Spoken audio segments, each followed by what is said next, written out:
Country delight buffalo milk start చేసాము. First పిల్లలకి ఇచ్చినప్పుడు కానీ, మేము పెరుగు తిన్నప్పుడు కానీ, మేము చిన్నప్పుడు తిన్న ఓల్డెన్ డేస్ గుర్తొచ్చాయి మాకు. మీగడ కానీ, మీగడ కూడా పాలు కాచాక మీగడ బాగా రావడం, అప్పుడు మా చిన్ననాటి రోజులు గుర్తొచ్చాయి అన్నమాట. నాగేశ్వర్ గారు, మీరు చెప్పినట్టుగానే కేసీఆర్ ఐడెంటిటీకి ఆమె సంరక్షణాలైతే ఇలా బహిరంగంగా వచ్చి ప్రెస్ మీట్లు పెట్టి పార్టీకి అలాగే తండ్రి స్థాపించిన పార్టీకి నష్టం చేకూర్చే కామెంట్స్ ఎలా చేస్తారు? ఉంటే ఇంట్లో ఉండాలి, కేసీఆర్ ఐడెంటిటీని సంరక్షించాలి, తన తండ్రి చుట్టూ దయ్యాలుంటే ఆ దయ్యాల నుంచి తండ్రిని ఎలా కాపాడుకోవాలో ప్లాన్ చేసుకోవాలి. కానీ ఇలా రచ్చకొచ్చి కామెంట్ చేయడం ద్వారా మరింత డ్యామేజ్ చేసినట్టే కదా. కేసీఆర్ ఐడెంటిటీకి కవిత పరిరక్షణలో నేను అనలేదు. నేను అన్నదాన్ని రాంగ్గా ఇంటర్ప్రిట్ కాకూడదు. ఆమె పరిరక్షకురాలుగా తన ప్రజెంట్ చేసుకుంటోంది అన్నాను. వీటి మధ్య తేడా ఉంది. కేసీఆర్ ఐడెంటిటీ పరిరక్షకురాల కవిత అన్న పదం నేను ఎక్కడా వాడలేదు. కవిత పొలిటికల్ పిచ్ ఏంటి అంటే, నేను కేసీఆర్ ఐడెంటిటీ పరిరక్షకురాలుగా. ఆమె ఇప్పుడు చెప్పింది ఏంటి? కేసీఆర్ దేవుడు చుట్టూ దయ్యాలు ఉన్నాయంటే మీనింగ్ అదే. కేసీఆర్ అవినీతి నిజాయితీ పరుడు, వీళ్ళంతా మరకలు అంటించారంటే అర్థం ఏంటి? కేసీఆర్ ఐడెంటిటీని ఆమె క్లియర్ గా అన్నది కదా, మీకంటే పైసలు కావాలి, పేరుతో ఏం సంబంధం, మరి మా నాన్న పేరు అన్యాయం అవుతుంది, నేను ఊరుకుంటున్నా, నాకు బాధ అనిపించదా అని అన్నారు. అంటే అర్థం ఏంటి? కేసీఆర్ ఐడెంటిటీని తాను పరిరక్షిస్తున్నాను అన్నది ఆమె పొలిటికల్ పిచ్. నేను చెప్పలేదు. నేను ఆమె సర్టిఫికేట్ ఇవ్వలేదు, ఇవ్వాల్సిన అవసరం కూడా లేదు. నా సర్టిఫికేట్ల మీద కవిత రాజకీయం చేయదు. సో అందువల్ల ఫండమెంటల్ గా అది క్లారిఫికేషన్. నేను చెప్పలేదు. కవిత ఎందుకు అది భావిస్తున్నది అంటే, మన ఆమె ఏదో ఒక పొలిటికల్ పిచ్ తో రావాలి కదా. సో నేను ఇంటర్నల్ గా చేయగలిగినంత చేశాను. ఇప్పుడు ఈ స్టోరీ ఎందుకు కాలేదు దేవి గారు, మనకు అర్థం కావాల్సింది. ఈ స్టోరీ ఇది మెగా సీరియల్. ఇప్పటికీ మనకి ఇంటర్వెల్ దాకా నడిచిందంతే. బీఆర్ఎస్ లో జరుగుతున్న ఈ ఎపిసోడ్ లో ఒక ఇంటర్వెల్, ఒక 10 పార్ట్ సిరీస్ అనుకోండి. 5 పార్ట్ల తర్వాత కొంచెం విరామం వచ్చినట్టు అనుకోండి. ఒక సినిమాలో సగం టైం తర్వాత విరామం, నెక్స్ట్ పార్ట్ ఉంది కదా. ఇప్పుడు అక్కడ ఆమె రోజు ఏదో ఒకటి చెప్తూనే ఉంటుంది. ఏ సందర్భాల్లో తాను కేసీఆర్ కాపాడటానికి ముందున్నాను, ఇతరులు ఎలా అడ్డుపడ్డారు, ఇప్పుడు ఇవన్నీ ఆమె చెప్తుంది. దాన్ని బీఆర్ఎస్ నాయకులు ఖండిస్తూ ఉంటారు, ఆమె పైన ఆరోపణలు చేస్తుంటారు. ఇదంతా ఇప్పటిదాకా ముసుగులో గుద్దులాట, ఇప్పుడు బహిరంగంగా గుద్దులాట జరుగుతుంది కదా అనుకుంటారు కదా.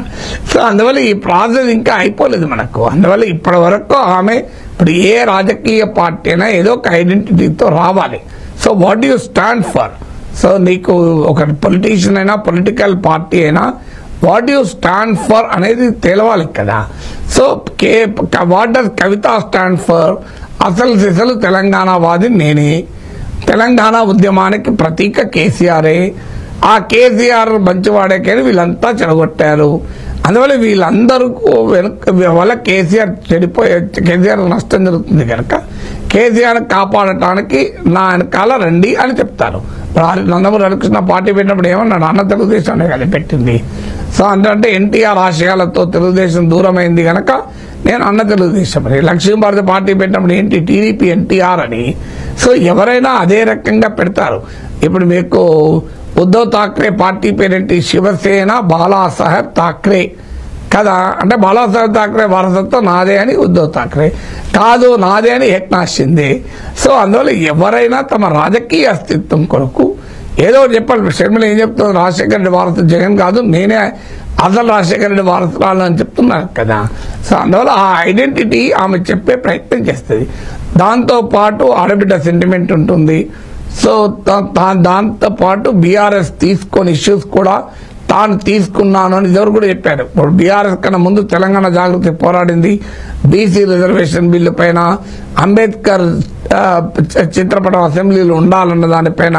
ఇప్పుడు రేపు కూడా భవిష్యత్తులో ఆమె ఏ ఇష్యూ తీసుకుంటుంది, ఏ ప్రజల సమస్యలు తీసుకుని ఫైట్ చేస్తుంది అనే ఫ్యాక్టర్స్ కూడా మనం చూడాల్సి ఉంటుంది. మీరు చెప్పినట్టే ఒకవేళ ఆమె ఐడెంటిటీ కోసమో అస్తిత్వం కోసమో చెప్పి కేసీఆర్ పేరు వాడితే పార్టీయే వద్దని సస్పెన్షన్ చేసిన తర్వాత కేసీఆర్ పేరు ఎలా వాడుతుంది, ప్రజలు ఎలా నమ్ముతారు? ఎలా వాడుతుంది అనేది ఎవరైనా వాడచ్చు, మీరైనా నేనైనా కూడా కేసీఆర్ వాడుతుంది నేనే అనొచ్చు. దానికేముంది? వాడటానికి ఇష్యూ కాదు. అందులో కూతురు ఇంకా ఎక్కువ అవకాశం కూడా ఉంటుంది. సమస్యలో ప్రజలు ఎలా నమ్ముతారనేది డెఫినెట్ అది ఒక క్వశ్చనే. సో ప్రజలు యాక్సెప్ట్ చేస్తారా లేదా అనేది ఒక ఫండమెంటల్ క్వశ్చన్. సో అది అనేక ఫ్యాక్టర్స్ పైన ఆధారపడి ఉంటుంది, ఒక్క ఫ్యాక్టర్ మీద ఆధారపడి ఉండదు. బట్ ఇప్పుడున్న సిచ్యువేషన్లు అయితే బీఆర్ఎస్ కు ఏదో ప్రత్యామ్నాయ పార్టీగా కవిత ఎమర్జ్ అవుతున్న వాతావరణం అయితే లేదు. ఇప్పటి వరకు ఉన్న వాతావరణం వల్ల బీఆర్ఎస్ కు ఎంత నష్టం చేయగలుగుతుంది, అది ఎంత పర్సెంట్ నష్టం చేయగలుగుతుంది, దానివల్ల అది బీజేపీకి లాభమా కాంగ్రెస్ లాభమా అనే చర్చే తప్ప బీఆర్ఎస్ లేకుండా చేసి కవితనే రియల్ బీఆర్ఎస్ గా నిలబడుతున్న వాతావరణం లేదు కదా. సో అందువల్ల ఆమె పొలిటికల్ స్పేస్ లో she has to reinvent her self. ఇప్పుడు ఈ ఒక్క అంశం ఆధారంగా రాజకీయం చేస్తే నడవదు. ఇప్పుడు బీఆర్ఎస్ నాయకురాలుగా ఇంటర్నల్ ఫైట్ చేసినప్పుడు నేను కేసీఆర్ ఐడెంటిటీ కొరకు ఫైట్ చేస్తున్నా అనొచ్చు.